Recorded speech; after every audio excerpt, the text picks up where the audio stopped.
Hello, I'm Chief Lisa Parker from the Manchester Township Police Department in Ocean County, New Jersey. As you may know, New Jersey has been hit hard by the heroin epidemic, specifically Ocean County. In Ocean County, with approximately 500,000 residents, we had over 200 fatal overdoses in 2016. In Manchester, our fatal overdose rates increased 300% from 2015 to 2016, with our youngest victim only 16 years old.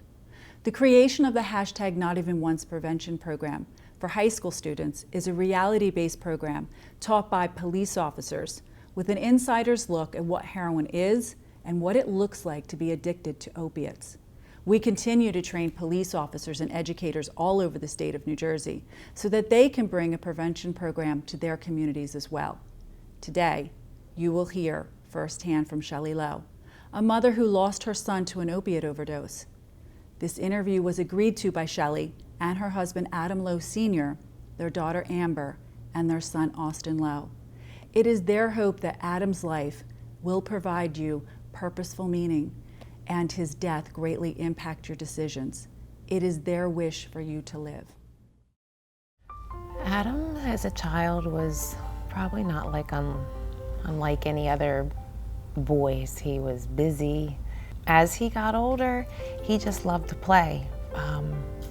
He was busy. He was always busy. He was always wanting to do something. His favorite thing to do would be to wrap his blanket around his neck and run around like a Superman. And he was all superheroes. He was Power Rangers and Ninja Turtles, and that was his thing. He just grew up in Whiting, and he grew up in elementary school, in Whiting Elementary School, and he had a good life. He played sports. He played football his first year. He played soccer, and he made it through. He made it through. I would say the role of friends and even family for anybody and everybody is you are who you hang out with. And I feel the same way about what you eat. You are what you eat. You are who you hang out with. And if you're with them all the time, that's who you become. And that is the influence of friends and family. That influence is enormous, beyond words. It just takes over. If you come from a good background and you come from certain morals and you wouldn't do certain things and you're hanging out with people that do, that is exactly who you become. I feel as if Adam was greatly influenced by his friends and what they were doing, though I will not directly blame his friends because he had a choice. I don't feel he had a great informed choice because his level of knowledge when it came to heroin or addiction was just not that of what's being offered to middle school, even elementary school and high school today. He would be knee-deep in addiction before he knew what hit him, addiction of this generation, not the generation that I grew up in where there's time. I was unsure if Adam was doing anything because I never saw Adam high.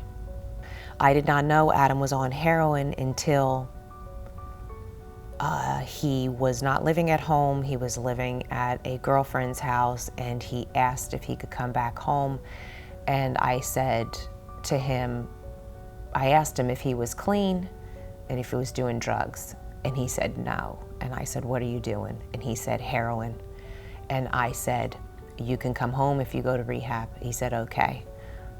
We went to rehab that night.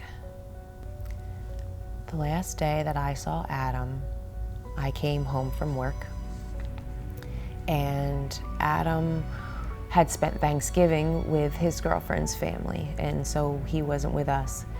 And he was getting dressed and coming up the steps, and he was going to go out, and I said, how was Thanksgiving? And he said, it was really good. And I said, how was the food? Because, you know, usually you feel as if your food is the best at your own home. So I said, so how was the food? He said, it was really good. I was like, well, that's good. I said, there's leftovers in the refrigerator. And he said, yeah, I'm gonna have some, you know, when I get back. And I said, where are you going? He said, oh, I'm going out with This was his girlfriend and some friends. And he gave me a hug and he said, "I love you, Mama." Alston came into our bedroom and woke us up. And he said that Adam's girlfriend and the mom were trying to reach us, that something happened to Adam and he was going to pick up his sister and go to the hospital. And I called the mom, the girlfriend's mom. And I didn't get the girlfriend's mom. I actually called multiple numbers that had called me, and I got somebody who had a really hard time in what they were going to tell me. And they said, "I'm just going to come right out and tell you that, you know, Adam is," he either said he's gone or he said he died or whatever it was. I just couldn't believe what I was hearing. And Adam came out of the bedroom and I talked to, they put the police officer, because I wanted to come, and they put the police officer on the phone, and he said somebody was on their way to the house. And I said that I wanted to come, and they said they wouldn't let me no matter what, because it was a crime scene. And I thought, nobody is there with my son. Nobody is praying for him.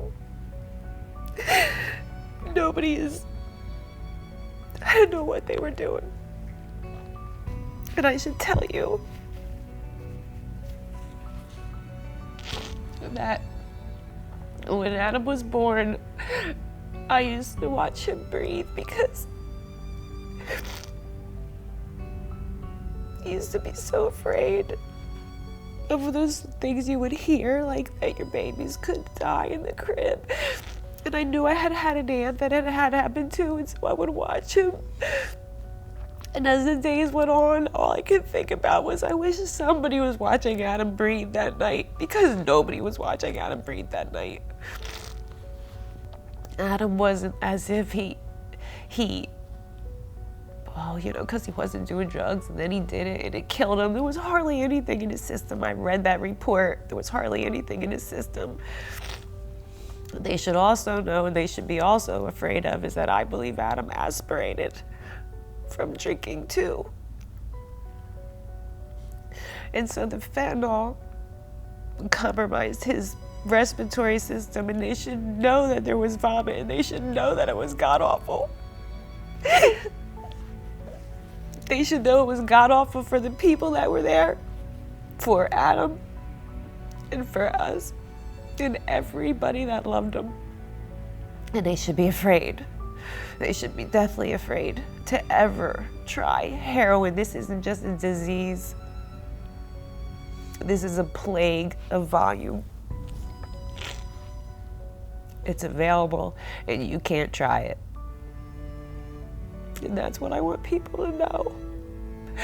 Because I don't want you to just feel sorry for us.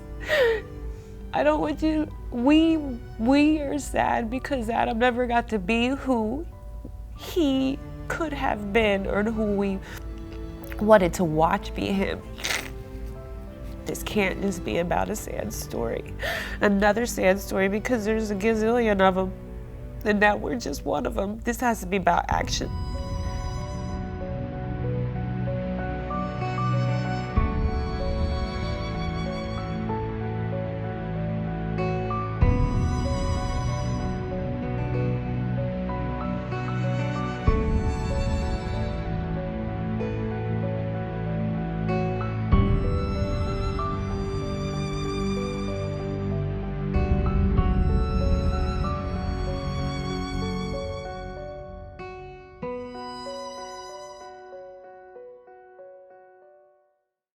For everyone watching this video, you all have a role in fighting this opiate epidemic. A special and sincere thanks to the Lowe family for the role they continue to play in this battle against opiates. To the students watching this video, make good, informed decisions. You can't try opiates, not even once.